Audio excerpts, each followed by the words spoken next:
Hi, I'm Chip Rowan with your Armstrong Neighborhood Channel, and for this episode of Good to Know, we are here along the Coal and Coke Trail, and with me is Bob Keeler and Mike Matrician. Good to be with you here, guys. And Mike is actually the president of the Coal and Coke Trail chapter, and Bob is the vice president. And Bob's going to give us a little bit of history about this trail and the connection, and he was giving me some information that I'm glad he's going to be sharing because I was having trouble following it, but he'll get you up to speed. The Coal and Coke Trail is a chapter of the Regional Trail Corporation. The RTC is the umbrella group that organizes most of the bike trails in this area, including a lot of the chapters along the Great Allegheny Passage. We started the concept for this trail in 1999, and we put the trail on the ground in 2007. So it's been, 14 years now that we've had the trail. It's been a great addition to our community. It's kind of neat to see how many people use it all the time. And what we're here for today is to try to promote what we need and how the trail's organized and the kind of help we need from our communities. Now, you said over 14 years, people kind of take the trail for granted after a little while, I would imagine, because they think it's here and it's done, but there's constantly work that needs to be done. Well, it's kind of funny because that's exactly true. When people build a trail, they're very enthused about it and they follow up on it and they're very, very involved. But after a period of time, people just sort of think that it just happened. And that's nothing personal with anyone, because how would you know otherwise unless you're involved? But we're here to tell you there are things happening, and there are needs actually that are happening. Now, the chapter is made up of officers. You two are two of those officers. Other folks help with that too? Yes, we have several others. Bob pretty much knows everybody because he's been here from the beginning. I guess I got involved around 2010. Okay. So I kind of got wrangled into being the president, and I'm a hands-on guy, so anytime anything happens out here on the trail, I'm usually the first one, second one that gets notified and try to get a group of people together to clean up whatever mess, the storm has left us or anything like that. Now, Mike, you rode it on your bike, so I'm assuming you use the trail a lot. I'm on here 2 or 3 times a week, yeah. Okay. Love the bike trails, not just this one. This one's very convenient for me because I live in Scottsdale, so I usually try to hit it, 2 or 3 times a week, and then maybe another trail some other day of the week, so yeah. Now, Bob, when we were talking before the shoot, you actually mentioned that this trail is kind of like in sections. Do you want to talk about that history and how it kind of developed? Well, the trail is part of I think it's the Pennsylvania Railroad bed. Okay. We had to move on and off of things a little bit. We have a couple sections on road, but the trail, the mile marker 0 is Main Street in Mount Pleasant. Okay. So the first section is from Mount Pleasant to Bridgeport Street, and our trailhead is at American Architectural Salvage right at the railroad crossing in Bridgeport Street, or in Mount Pleasant rather. Trail crosses at Bridgeport Street and comes here to Iron Bridge, on Mount Pleasant Road, where we have another trailhead parking. It's part of the West Penn lot over here. And then across there and goes into Scottsdale and Mildred Street, where we have a third trailhead. In Scottsdale, we go on road for a little bit, then we go around the old Henderson Auto salvage yard and link up with the Scottsdale, blanking on it, the Scottsdale walking trail that is maintained by Scottsdale Borough, and it goes through Kendall Park, clear to the other end of Kendall Park. Okay. Now, behind us is a bridge, which was a recent project you did. Who would like to talk about that bridge and kind of what happened there? I defer to Mike. Okay, Mike. Defer to me. Could you tell a little bit about history about this bridge here? Last year we got a notice that there was some rot on it. There was a hole in it, so we came up, we made a temporary repair, and then started laying out plans to resurface it, which meant that the last guys that put the surface down, there was no shortage of nails at the time. Evidently they were supporting the steel company because they used way more nails than what we ever thought. But You got to take those out. yeah, we had to take them all out, all the boards. So it was very labor intensive to get the layer off, the first layer off. Then we got the second layer off another week. So we did this on like a multi-week phase, and trying to keep the trail open the whole time. I think we only ever really had it shut down for one day, and then during the times that we were here. But Malcolm Size from the county, he got together a contingent of people and some guys he knew from the Yawk River Trail. Okay. So yeah, it turned out to be a bigger project than what any of us really thought it would be. But not only did we redeck it, we tore off all the railings, which were under an old code, and we brought the new railings up to the new code. So yeah, it was quite a project. It sounded like you had a lot of volunteers involved, and I'm sure there was a lot of money that needed to be spent too for material. Yeah, womanized lumber, and we had ordered the lumber, and I guess we had locked the price in, and by the time the end of the project, I think the womanized boards that we were using were up $5 a board, just in a matter of 6 weeks. Spent a little over $6,000, between $6,000-7,000 to resurface this. And that brings up the funding topic. Yeah, how is the trail funded? How do you get funding to do what you need to do? Well, we have one fundraiser every year. It's our comedy night in November. We hold it at the Scottsdale Firemen's Club. We get donations from Mount Pleasant Borough and Scottsdale Borough. And one of the big reasons that we're here with you today is that we're trying to increase our membership numbers, because that's where a lot of our funding comes from. When Levin Furniture reopened in Mount Pleasant, Robert gave us a check for $10,000 as a challenge grant to match our membership. So we were able to raise a lot of money from business contributions, which was incredible given everything that was going on last year. A lot of business support came through and helped us out a lot. Now we're working on individual and family memberships to try to meet our challenge.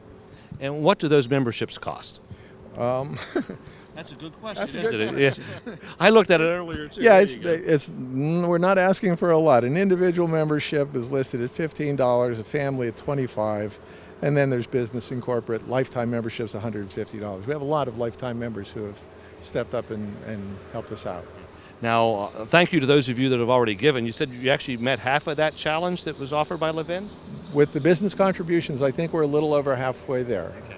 But if folks wanted to join as a member, how would they get a hold of you, and what's the process for that? Well, these pamphlets are out on the trail. If you use the trail, there are several different places we have pamphlets on the different bulletin boards along the trail. Our email is coloncoketrail@yahoo.com. We have a Facebook site. You can go through the Regional Trail Corporation site or Westmoreland County Parks. And there's a way you can text to give too, I believe? That's through either the county parks or the Regional Trail Corporation. It's available there. So go to the website. I think there's a Facebook page too that Yes, for the trail that people can actually visit. So volunteers needed for help too. I mean, who would like to talk about how? I know money's always needed because you have to buy materials, and Right. but I would imagine you need some help with maintenance too. Well, our membership is our number one priority, to try to get people involved. If you use the trail, think about contributing, think about becoming a member. We're always looking for help for different things, but if you aren't available to help, the financial help is big. Our second need is trail monitoring. It's important for us to be able to monitor any conditions on the trail, any activity on the trail, if there are any problems on the trail. The people who are using it every day, it's not a big commitment, it's just a way. We're trying to put together a monitoring committee where people can simply email or text or whatever any adverse conditions or activity they see on the trail so that we can deal with it. The monitoring is really important for liability issues. Should any questions arise with somebody pretending to be hurt or trying to pull something, having monitors, having reported on conditions is really an important thing. Maintenance, we have two different types of maintenance problems. One is our scheduled maintenance, and one is our emergency maintenance. I'll let Mike talk about that. Emergency maintenance basically comes when usually after a storm, and it's not only just after a storm. It could be a tree could just fall down today, because believe me, we've had it. There's a lot of vines along the trail that have an adverse effect on the trees, and they're pulling them down, and that's where we end up with that emergency call. hey, I got a tree down, and for some reason, it always seems to happen in the evening, like at nighttime, that's when we get notified. But usually we try to get out here the very next morning to get the trail cleaned up, and there's usually one or two of us that'll show up, and we've even had people, using the trail stop and give us a hand cleaning up the debris. So that is awful nice. Once we get the trail cleaned up, then usually I'll try to get a friend or two, and we'll come up and we'll cut the rest of the tree up and haul it away. Yeah. Now, along with that, there are also issues for the scheduled stuff where we have washouts or things like that are going to require more of a concerted effort. We're very fortunate on the Coal and Coke compared to a lot of trails. We get a lot of help from our municipalities. Mount Pleasant Borough, Scottsdale Borough contribute financially. Mount Pleasant Township and East Huntington Township do a lot of the heavy emergency stuff for us when we need it to be done. Go ahead. it's a great asset for the community, so I'm glad to hear that those municipalities actually help out. It's a recreational benefit to the communities too, so that's great. For volunteers, they can contact you the same way as the donors, they through the website. Yeah, that's what I was going to say. With the membership drive, we've already accumulated a number of people who have expressed interest in monitoring or maintenance. We're trying to put the committees together. I didn't forget about you. Okay, we're working on it, but I appreciate the offers already, but we're trying to put together a list of people who will be able to support us in both monitoring and maintenance. And very generous of Robert Levin too to help. And you said he's helped for years with your comedy night too. He sponsored our comedy night, I'm guessing 10 years now. He underwrites the expenses of our comedy night so that the money we raise goes for things like this project.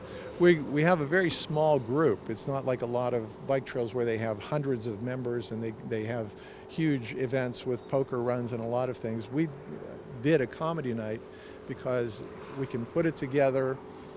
It's not weather dependent because we do it in November, and it only takes a handful of people to pull it off.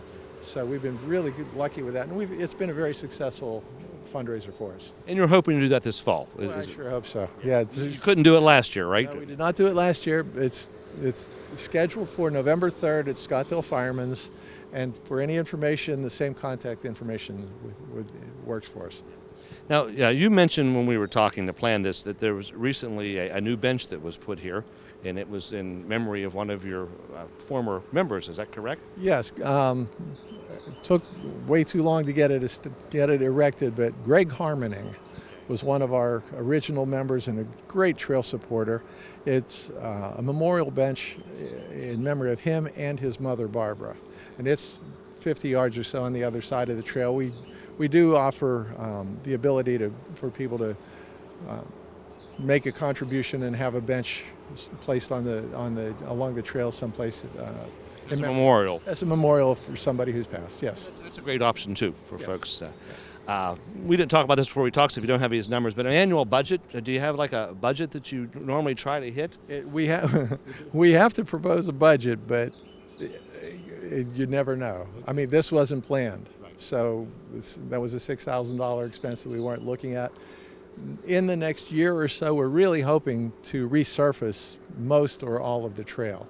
It's been on the ground for, as I said, 14 years now, and there are some places that are showing signs of wear.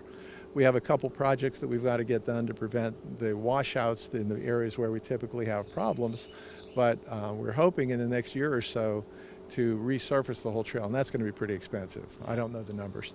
I live near the Great Allegheny Passage, like in Connellsville, so I realize that there's constant maintenance that have to be done. I also realized that since COVID, the trail has been very busy, and you mentioned that was the case here too. We had a study done last year as part of a project with Scottsdale, and all three segments of the trail, they did a count, but it only counted vehicle traffic, just bicycles. And we had about 75 people a day on each section of the trail, and that didn't count walkers, and there are a lot of runners on the trail. I see that on my side too. Anything else, gentlemen, you want to share? Encourage folks.